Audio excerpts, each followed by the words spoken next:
All right, cool. All right. And it is. All right. Welcome to Out of Home Insider, the loudest voice in out of home. Today's guest is a complete first. He comes highly requested, not just by listeners and supporters of the show, but by actual guests of the show. They said, Tim, you got to have Linwood Bibbins on. So he's been gracious enough to come hang out today. If you're not familiar with Mr. Bibbins, he's the CEO of Reach TV, which isn't changing the game in the way we consume media, rather changing the rules of how we're shown media. That presents an entirely new opportunity in the way brands interact with the people they want to connect with. And frankly, I want Reach TV in my house, and probably by the end of this episode, you're going to feel the same way. Woody, welcome to the show. Well, thanks for having me. I'm excited to be on. Been a big fan of it, and been able to watch multiple. So I'm excited. Well, thank you. And you know, as I mentioned, you have been requested by not just multiple supporters of the show, multiple guests of the show, which is totally a first. So I'm excited to dive in. Tell us about, we were catching up a little bit before we started the recording here, but give us your origin story, because it's pretty interesting. You were a .com guy before .com was even .com. Yeah, I mean, I think I came from a world of hardware and consumer electronics. And then that world, the way we sold that was, I started off in a company right out of college where we sold it via mail order and trade shows. And then we sold that company, and I learned more of the B2B side of the business, wholesale into other companies. And while I was there, I started looking at what's this thing called the internet, you know, and I wanted to go back to directly to the consumer.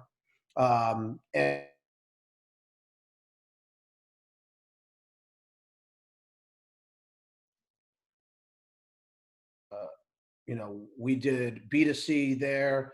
Within 3 years, in 18 months, we merged with our biggest supplier, and then we sold that combined company in '99. It was a conglomerate of all internet roll-up companies. And then back in 2000, again, where I relaunched a B2B company, all wholesale, reverse logistics, EDI, which most people didn't understand what EDI was. So we were one of the biggest vendors for Walmart, Staples, BJ's, Office Depot, CDW, because we invested in the logistics in the back end. So I was able to do special deals. I learned a lot about how other people's companies work and what's important to them. And then in that time, one of the companies we work with from an end user standpoint was a company called Woot.com. And what I learned from Woot was, and I got to get to know Amazon really well because they were an investor as well. What I got to learn about them was 3 words: content drives commerce. And that never left me. Circa what year was this? 2004. Wow.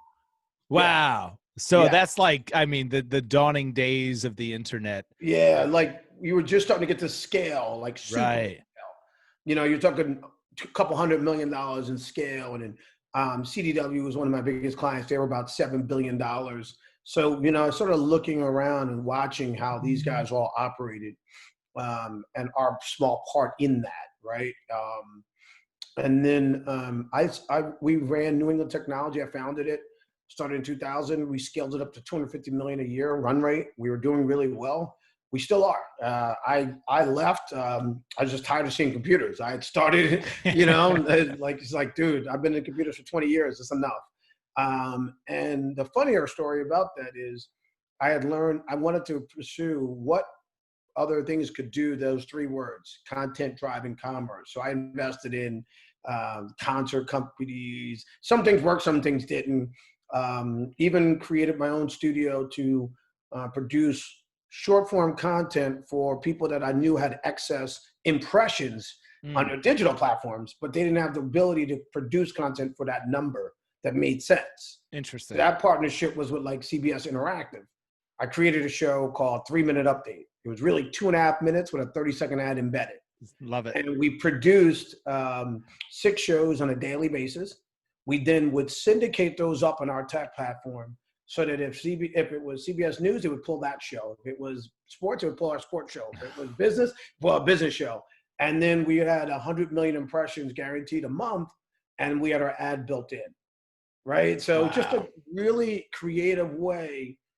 And I learned a lot about news and how important it is. And I also learned a lot about what people do when they travel, right? When you're out of your home, the things you want to know is you want to be informed, and then entertained. So how do you combine those two things? So I kind of, that was been on my plate. That was only my mind of what we're doing. And then when it came down to this, I started about 4 years ago. I also invested in, let's see what else I did to get to before I got to this. I did financing of film and television. Yep. So I learned a lot about content. I really wanted to understand it. And I spent time with some of the biggest companies in the world, from Universal to Lionsgate to Fremantle, Endemol. I mean, I work with every one of them. I work with the biggest banks, from SunTrust Bank to JP Morgan's, Wells Fargo's, all on their film and television investment side. Structured probably over $1 billion in debt deals for film and television. And one of the things I learned was the rights windows between those things on the content side. You know, one funny story is back in 2005 and 6, there was a company that was blue and yellow with these gaudy colors, and they sold, you know, CDs and DVDs for gaming. It was called Netflix, right? And there's a guy, Jose and Ted, and those guys. Ted was like the first employee in LA. I used to sell to them, fly out to LA once a month, and then I go up to San Francisco, and I would buy excess DVDs. My movies went to Walmart, my games went to Netflix. Wow. So I knew them a long time ago when they were a DVD company. Right when the internet came in the mail. Yeah, and then fast forward to, I was investing in digital signage companies, and I kept seeing that I'm a research guy. And what I was seeing was that 72% of our time is spent not at home. Right. Right? So when I look at that, I'm going, wait a minute. If that's the case, how do we capture that person? And what I saw was, when I was talking to my signage guys, I would go, yo, you got to get more content. They're sitting there for 15 minutes. They can't just see a loop of ads. You got to help them out. And most of them didn't understand what I said by content. They would just run the loop more. And I'm like, no. I mean, like, really get content. And it was like a couple of CEOs, I'm on the board of their companies. They were like, leave me alone. Finally, one of my buddies called me and said, dude, why don't you just do it? And that's how we started Reach. And wow. When I founded it, I wrote the business plan, came up with it. But one of the things I focused on right from the beginning was, how was I going to get enough content to properly entertain the audience we were going after? And who is that audience for tastemakers? We wanted to go after the tastemakers of the world, the most influential people, whether they have 5 people or 500. These are the people that drive what people do next. So not being everything to everyone, I have a very specific focus. I wanted to hire in most sought after audience of tastemakers, broken down by 3 different people, like the hustler, that business traveler who's a foodie, who, you know, they need to know information quick. They need tidbits. They need things because they use them every closing of every deal. They're the ones that need to know the best steakhouse in every city. So that person. And then I wanted the global citizen who immerses themselves in every culture they go into. So they need to know the museums. They want to know the great things, why this was built, what it means. That's that person that's always traveling, that frequent traveler. I wanted them to own that person. And then you have the millennials, or the explorers, I call them, where they go on a business trip, but then they extend it for the weekend so they can go hang out in the city, right? Right. But that audience is very particular, because what they'll do is see something. They notice advertising more than anybody, but what they do is go to their phone and check. And if your mobile experience sucks, you just lost them. Listen, rewind that last part. There's so much money that gets spent at the top of the funnel, and then we never consider what happens after they see this. Mm-hmm. Why do you think that is? I think the people selling it aren't asking their clients what's the next part, right? It's almost like I came from a hardware world and I came from selling directly to end users. So I was always taught to ask, what are you trying to do with this? Right. And then when you understand what they're trying to do with it, then you know what solution to give them. When I look at somebody saying, I want to advertise on your network, I'll go, what is your goal? Yeah. And then, well, wait a minute. I just looked at your website. It doesn't make sense, right? And where's your shoppable so I can ship it to my house? What's your partnership so that I can make sure it's delivered? Or you have an Amazon? Can I do it with Prime? Yeah. Like, especially if you're going after a younger audience, they will shop. I'll give you a perfect example. They will shop in the airport and they will ship it to their house. So if you don't have that capability, you just lost them. That's it's interesting because something I've started doing traveling is if I forget something or if I don't want to carry something on, I'll have it sent to where I'm staying, to the Airbnb, to the hotel. Exactly. So it's there when I get there. I don't have to worry about putting it in my bag, forgetting it, this and that. That connecting the dots, that's where, when we have conversations about attribution, we need to consider what's in between me seeing your ad and then me ultimately deciding to do business with you. So and going back to when we launched, we spent 9 months before we even launched in any location, building our platform and going to every studio and securing our rights window. Very much, I took the playbook from Netflix. Netflix had, they came out, they were starting to license content, and they realized they couldn't afford to be in the TV window. Yep. They didn't want to be in the digital window, so they created their own window called the SVOD, AVOD window. I looked at the digital window. I'm not going to beat YouTube, Facebook, whatever. I'm not going to beat Netflix on the SVOD, and I'm not going to beat traditional television. I wanted to sit at the table with them. So I created my own window to the right of that called closed circuit rights.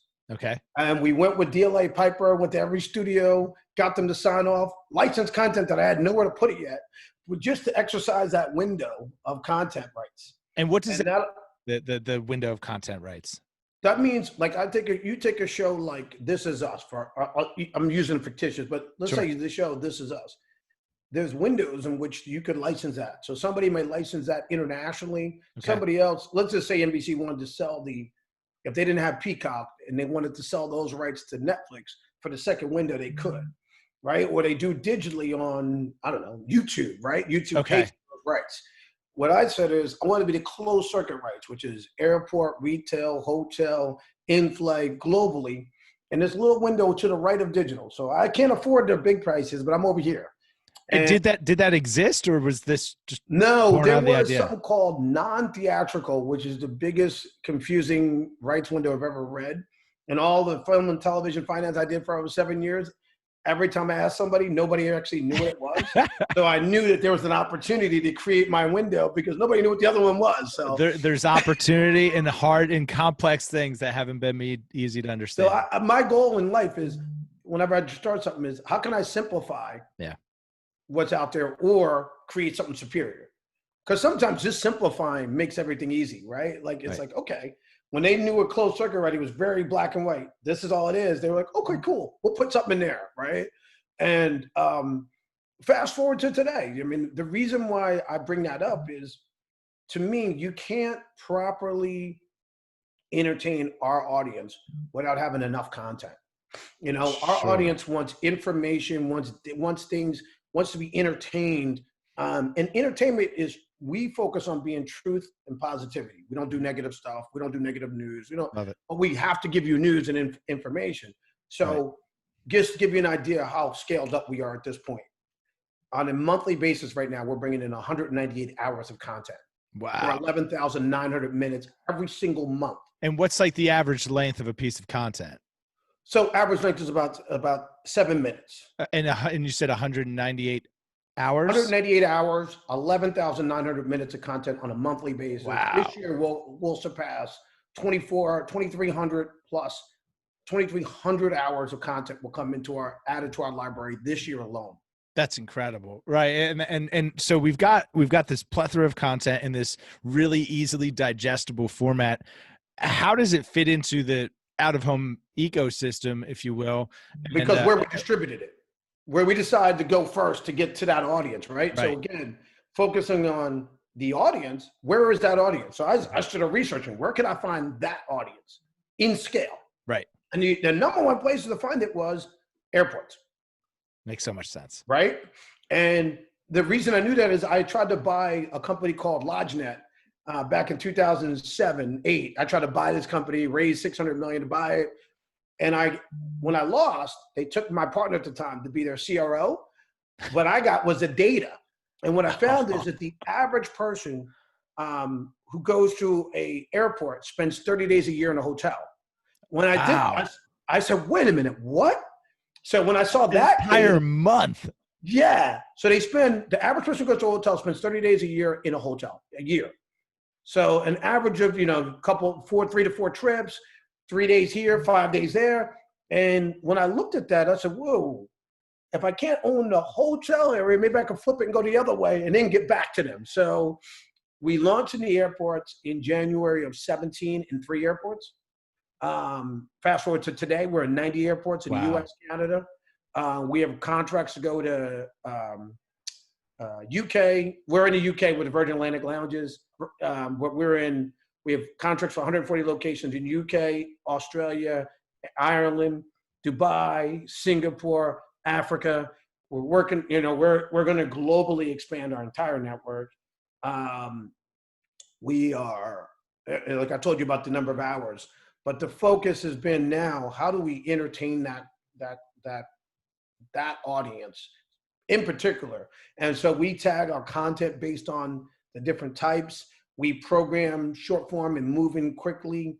We have QR integrations. We're really being creative. We just did a rebrand.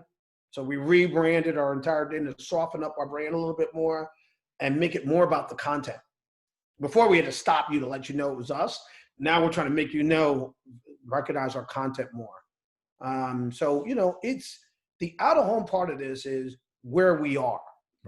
Right. So we're in the airport. We're in 1 million hotel rooms. We're connected to that in flight. My problem sometimes, or I should say, I love the out-of-home world. I think that the agencies and so forth make it a little bit more complicated, right? Because they want to put you in a box. If I was, when people ask me to speak, a lot of times they ask me to speak about TV everywhere, because I'm on 98% of my screens are 55-inch to 75-inch television screens. It's a big screens. And I'm in bars, restaurants, lounges. You know what I mean? I'm in clubs. So when you're at it, our whole goal is a laid back experience, a lean back experience. Yeah. You know what I mean? We're focusing on you, entertaining you when you're in our locations. Giving another example, we use mobile device data, right? To find out how many people come through, what their habits are, traffic patterns. The average person is going through our airports. Even today, 108 minutes is the total dwell time in the airport. They're spending 58 minutes in front of Reach TV screens. We're using their mobile device with our pucks. We call it a puck. It's a media player behind every single screen. Mm-hmm. 2 reasons we do that. Number one, I can push a button from my phone right now and program nationally by DMA, by airport, by terminal, by location, by screen. Come on. Right? So we have that flexibility because we invested. It was a lot more expensive to do it this way. I could have simply did a server and then sent out one feed, and that would have been the easy way. But then it gave me no flexibility. Right. So, I think the out-of-home world is, once people understand it better and are able to calculate it better, I think it's the best place to reach those people, because of what I said in the beginning. We all spend 72% of our time outside of our home. Notwithstanding what we're in right now, sure. But most normal circumstances. But that's where you catch me. And you know what? Yeah. When I'm traveling, I'm exploratory. Same. I'm in a hotel, I look at shit I would never, stuff I would never look at. Right. It must be more interesting because it's not my house, so it's exactly cooler, right? Yeah, I've traveled a handful of times over the last few months, and I personally love the travel experience during this time because I like less crowds and fewer people. But what a great opportunity to like you said, to be able to control the content that we're engaging these audiences with, we know where they are in the physical, in the real world, and then you have control from anywhere in the world. It's something that our boy Sam from OneScreen, one of the reasons I'm super excited to join the OneScreen team is to give media owners and advertisers control. How valuable has that component been? Agency partners, our brands, even our partners in the airports, like to help them promote stuff that they're doing. Right. Is what are you trying to accomplish? What do you want our audience to know about your brand? Yeah. And how do we articulate that, either integrated into content or what message you want to send, where you want to push that person? I think with like Sam and OneScreen and others, I think there's this merger coming. Right, being an old tech guy, yeah, I love where we're going with it. Is or you've seen it happen before? Yeah, and I'm a fan of, like, I think always going to need some kind of human touch, but I think one of the things is, people don't know, we automate our entire programming process. Oh wow! And the machine learning part of that is understanding what brand you're about to run versus what content you're about to run. Make sure that it's contextual. So I want to run something for Imperfect Foods, but I want to talk about a restaurant, right? So it's contextual, so somebody can see that, right? Versus running running my sports thing and then Imperfect Foods. It could be, but it's even more on point to run Where Hollywood Eats, then run my Imperfect Foods ad, right? Like, sure, that contextual nature is always there. We're lucky because it would still work because we're in restaurants and bars anyway, right? So people are seeing that. Seeing food. Right, so, it's it's a natural fit. But I think where we're going to go over the next year, 12 months, I think as this out of home gets put into a better bucket and able to be bought easier, I think that the focus is going to be, how do we make sure that people understand that we're a content network first? Yeah. Right? Because they're used to just billboards and signs. Yep. When I tell a agency or a company or anybody that we take in 198 hours of content we add to our library every month, they all stop, open their mouth wide and go, I didn't realize you were like NBC, that you were like a real network. I just thought you were some digital signage. And I'm like, no. I have no problem with digital signage, but we're a television network. We're entertaining people. We're running 44 minutes of content every hour. Our job is to make the travel experience cool and fun and a nice pace. And I think that is a change. You're going to see more and more opportunities to tell your story. And I'm just saying that your story, I'm saying to a brand, their story to our audience. And I think the bigger question is it simply a 15-second or 30-second? Is there some more messaging? Is there some more creativity? The nice thing about being in the at-home space that we should take more advantage of is, how do we connect that person's mobile device? How do we talk to that person and help them with an action? Right. How do we make that process easier? When I talked about earlier, the shopping experience, how do we make sure that that's connected?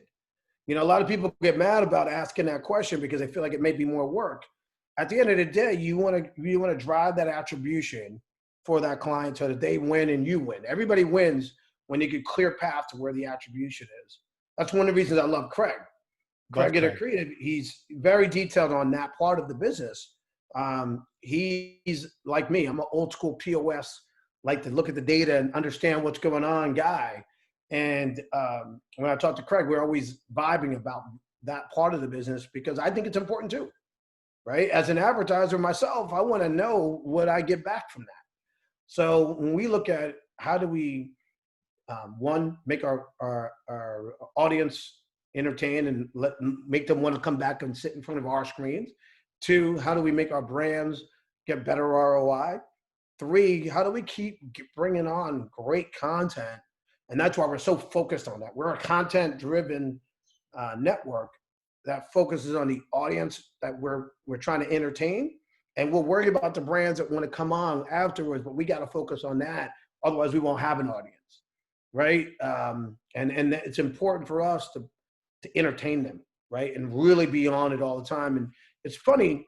I think people forget when you're traveling, you want news, but you want it truth and positivity. I don't need to see like just the facts. I don't need to see 3 people shot in New York. No, I get that. Let somebody else tell you that. I want to tell you that, the stock market's doing this, what movies are coming out, what new drugs are in the market, or, give you some, inform you, entertain you. Yeah. But we have a moniker in our whole thing is truth and positivity, And, we'll tell you the truth, but we're just not going to have we don't do political. We don't give opinions on politics. We focus. And I think it's the people are telling us how much they love it. Our partners are how much they love it. Our expansion companies coming to us to expand us, how much they love it. And, even our recent partnership announced with Screen Vision, that was born on content, right? It was creating a new show we called, being a film and TV guy. I love films, right? I'm really a film buff. And I'm one of those guys that's a nutcase that would look at the EPK and look at where they shot and why. I like to look at the director's Very cut. cool, very cool. And then when I talk to people about it, they're like, dude, I would love that too. And I'm like, let's create that. So we're creating a show called From the Set, where we actually do why they shot, where they shot, and tell you background on the cities and where they're all shot. So Screen Vision happens to be one of the places we're going to distribute that. But we're also working on deals to sell that up to traditional television, as well as reach, as well as globally, because everybody loves that. I thought it was just me. Right? Like we all want to be the guy or gal at the party with the cool fact, like, hey, did you know that this was shot here? And exactly. I for years, I mean, I find that one or two little facts, and those are my there was some cool movies shot like in Newark, New Jersey that you would never know because what was it? That it was all shot there. Because I did so much of the film and television finance, I knew about the tax credits, so I knew that people were shooting in Vancouver, but calling it New York, and the people were shooting in New Orleans, and that was supposed to be like Miami. I'm like, whoa, let's talk about why you shot there, right? That's cool. You know what I mean? Like, just because you may have certain looks that give you that, and people would never know, right? It's to me, it's fascinating. It's absolutely fascinating. People want to be educated and entertained. So this is an interesting conversation that has been coming up more and even on the show. How important or how great of an opportunity is being contextually relevant for a brand? And the point that I'm trying to articulate is that right now we buy things on impressions and we try to measure, an action, but it sounds like to be contextually relevant with your ad, that there's an exponential growth factor that we maybe haven't even considered fully. Yeah, I think if you think about it this way, go think about it a different way. I think about it this way. If I'm a brand, I want my brand next to content that says something about my brand, right? That's relevant to what my brand stands for, right? We did a deal with Belvedere a while back. Rodney Williams is a great friend. But they were doing a series on creativity, and they had Janelle Monáe, and she was doing these interview series that was on YouTube, right? Cool. And she was talking to people about the creative process. I said, well, what is that doing on YouTube? You need it in our airports. I don't want just your ad. I want the content and that. So it makes sense, right? So there's contextual content with the brand, and now it's connective.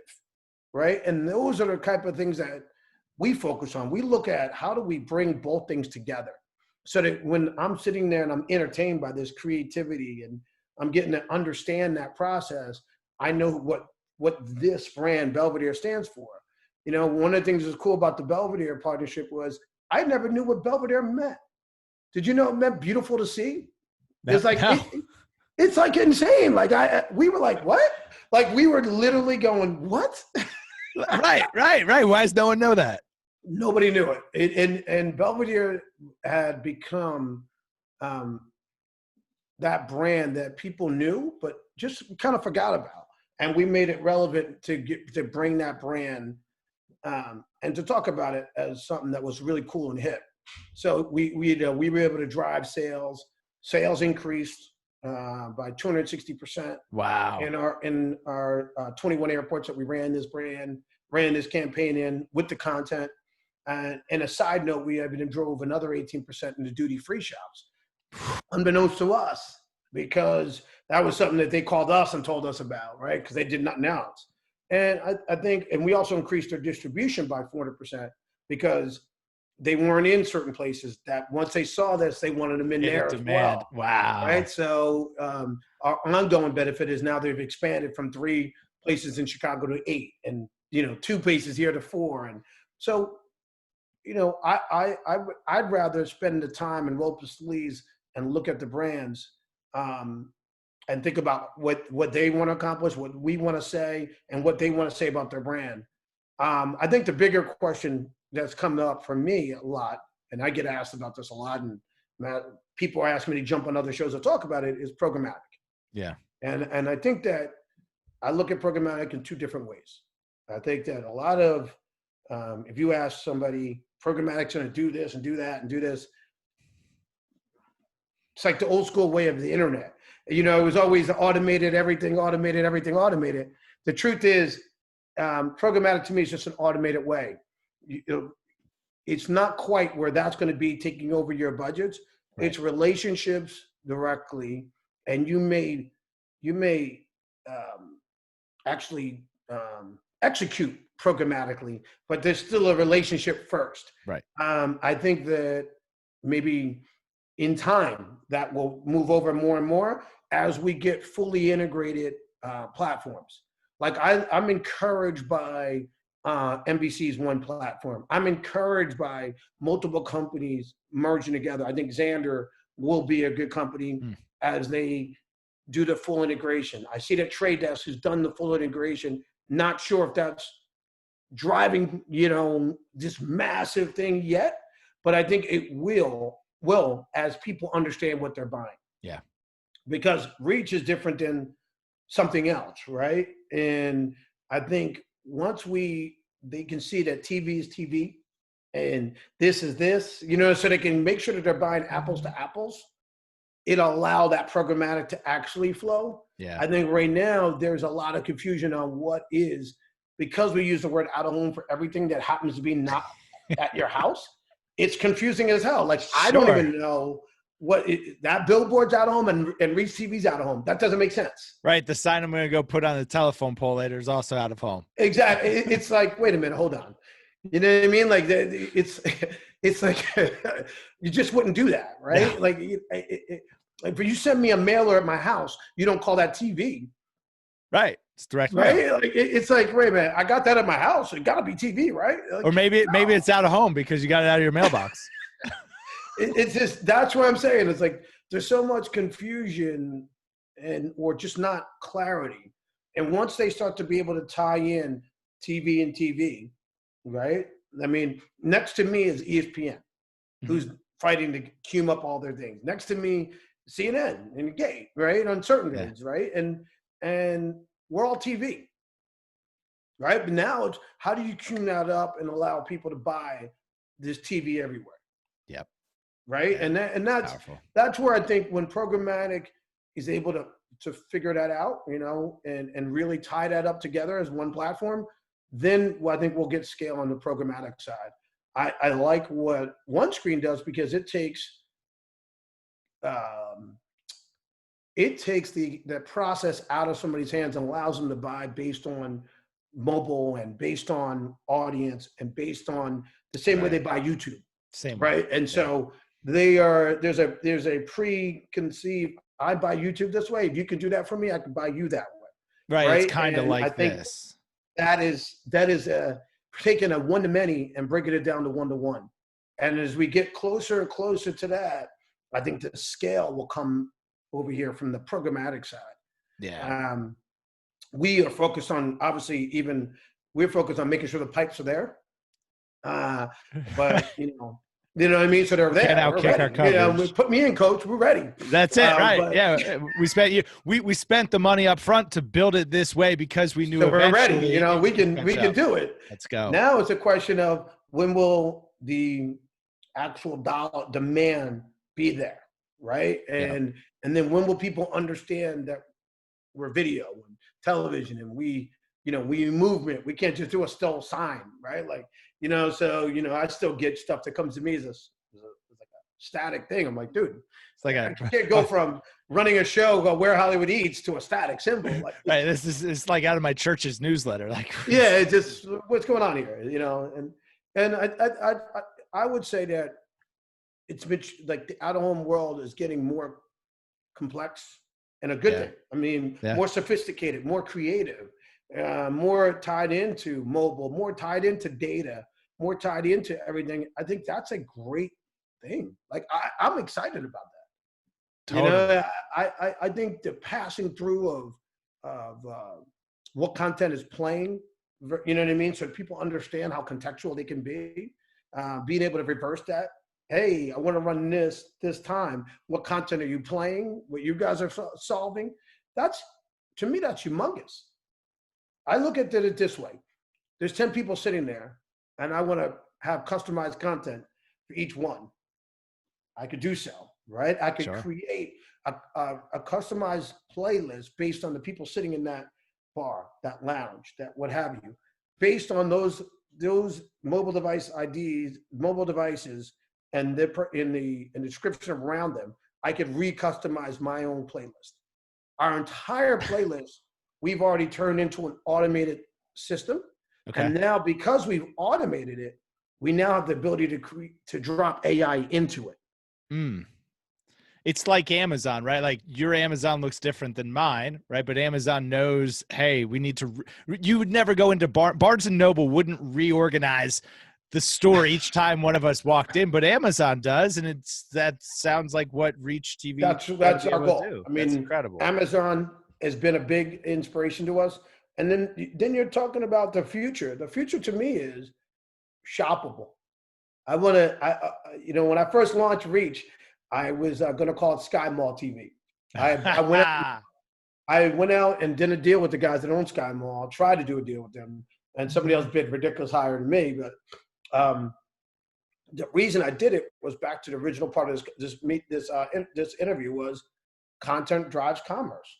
And I was a person that flew all the time. I bought the coffee table with the fish tank. I bought the damn golf things. I bought the backyard patio stuff. Gate, I think it was called. I bought all that stuff, right? So like, I knew that like, where'd I go? I want that back. So I think there's opportunity in our investor. We were self-funded all the way up until last year. Our partnership with a company called INK, 25-year-old in-flight entertainment, magazine, production, editing, advertising firm. Wow. Look at the partnership. In-flight, in-airport. Makes sense. Perfect partnership. And so when we all talked, 24 hours, we were like, yo, let's partner up together. Because we both did the same philosophy. How do we drive commerce now? Right. And, one of the brands that, when I look at them, I look at Untuck It. I remember seeing the shirts Untuck It in every magazine. I'm like, no wonder this guy's killing it. Like all the guys that fly are their customers, right? Totally. Like, right. Because I sit down, I don't want my shirts. Yeah. It was like, there couldn't be a more perfect brand in a airline magazine than Untuck It, right? Like it was like, okay, now I get it, right? Like I even get it more now.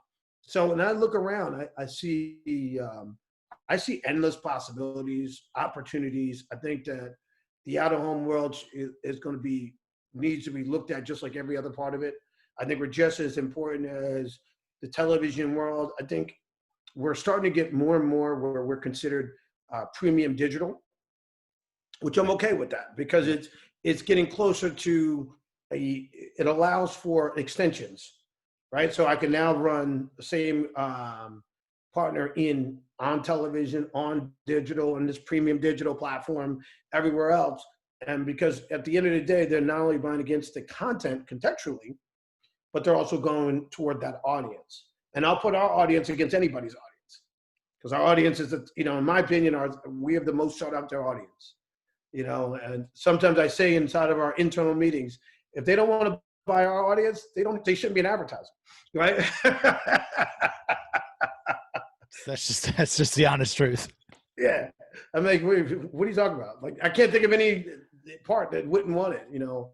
I was laughing. I was with the guy from Lowe's, and I said to him, I said, do you understand that our audience is the number one indexing people with second homes? And what do you do with a second home? Second homes. And then everybody's doing backyards this, extra rooms this, redoing that. It's DIY is probably one of the most booming industries around. And, we have lumber liquidators and, all these companies are now understanding this is where you get that person. Right. To grab them. Right. So a lot of those brands are coming to us to create new shows. We did a show last year called Work in the Room with Sotheby's Home. Just like integrated into the show. You could shop Sotheby's Homes, little things there. Drove a ton of traffic to Sotheby's Home. I never even knew Sotheby's had a home department. Right? Wow. So like those are the things that I think it's exciting that our network was launching at. We did that in partnership with A&E. So not only did we do it with them, we also did it with, what people call traditional television, because they saw how great the partnership would be backwards and forward because of our audience. At the end of the day, you want this audience, and you're going after an audience with that content and with those brands, and combined with A&E's, they had called Homemade Block. They do on Wednesday nights and Saturday mornings, targeting that audience, hoping to draw that audience in. Yeah. And then we were the push to that audience because they're already here. You had the direct plug. So you draw it in one way, you push it in the other way. So it's interesting. I find I'm excited about what OneScreen's doing. I'm excited about the industry at whole. I'm excited about the fact that things are merging. So there's going to be no more silos. Yeah. And I think, guys like Craig at Accretive is working down ways to do combined buys across everything, from a connected TV to in-home to digital to it doesn't matter. He's Craig can put it together in one package. Absolutely. Right. We just talked about Creative Connect the other day, and he's like, I got another package coming. I'm like, let's go. Yeah. I mean, he's gonna help. He's gonna help transition people. Yeah. He's the guy that transition you need to help bridge that gap. He's building the bridges. Absolutely. And he's walking folks right over, and that's great for the entire industry. Yeah. And I'm gonna ask you a favor. Please. I've already talked to Mark Kidd, Andy Cerebus, a bunch of guys in this world, Sean McCaffrey. Yep. Talked to Craig. We were talking about doing something called the Outfronts, right? Instead of allow us to get in front of these people and talk about what we are, right? Because maybe that's the other part, right? And yeah. Some people don't know that I'm bringing in 198 hours of content added to our library on a monthly basis, or not even understanding how do I use that, right? To for my brand, for my advertiser. Correct. I think it's time that we present it to them the right way. We're not doing, when people knock television, I said television's doing a great job. They're focusing on what they're doing for their advertisers. We got to do the same thing for our advertisers. Tell them why we're doing it. Tell them how we can help them along the way, and not just, I think there's a story to be told there, right? And we're not telling it. For sure. And that's kind of what I would like to. And I don't feel I'm in competition with anybody in this world. I think we're all complementary to each other. Couldn't agree more. I get along with every single person. You heard me just say all those names, and CNN Airport. I talk to them all the time. We're different. They're a news organization. They do what they do. We're an entertainment network. We do what we do. We're short form entertainment network. They're what they are. I know my lane, so I'm very comfortable in our lane. I think there's an opportunity for all of us to collaborate together, just like television collaborates together, and they do it all together, and everybody kind of has the same verbiage. We just got to get to that. For sure. For sure. Couldn't agree more. Let's talk about more offline. Would he give everybody a movie recommendation for this coming weekend? You know, one of the most underrated, okay, I'll give you two movie recommendations. One of my favorite movies, and I think that it's probably relevant now for people's brain, was Collateral Beauty with Will Smith. Okay. I think that it was underrated for him. I'm just a big fan. Collateral Beauty. His acting range is he always everybody talks about the blockbusters. They don't talk about the things that he does that takes a little bit more of his talent. Yeah. That was a star cast though. Ed Norton, I think it was like Kate Hudson. I think what's her name? There was a bunch of good people in there. Michael Pena. It was a good cast. Don't get me wrong. Sounds like it. But it's a beautiful movie. Just a really thoughtful movie. Look at it. Where should people go to find you, connect with you, learn more about Reach TV and what it is that you guys do? ReachTV.com. ReachTV.com. And you're pretty active on LinkedIn, yeah? Yeah, I'm on LinkedIn. You can add me on LinkedIn, Linwood Bibbins. You know, I'm always active. I'm always open. I'm also part of a mentorship group with Black and Brilliant, where we're focusing on helping mentor people from middle management. I'm just trying to mentor and help the next generation move along and open the doors up for opportunities. Very cool. Very cool. Well, we're excited for the opportunities ahead. If you found this helpful, please share it with somebody who could benefit. As always, make sure to smash that subscribe button down there in the corner, and we'll see you guys next time. Yeah, all right. Thanks, man. For sure. Woody, stick around. All right.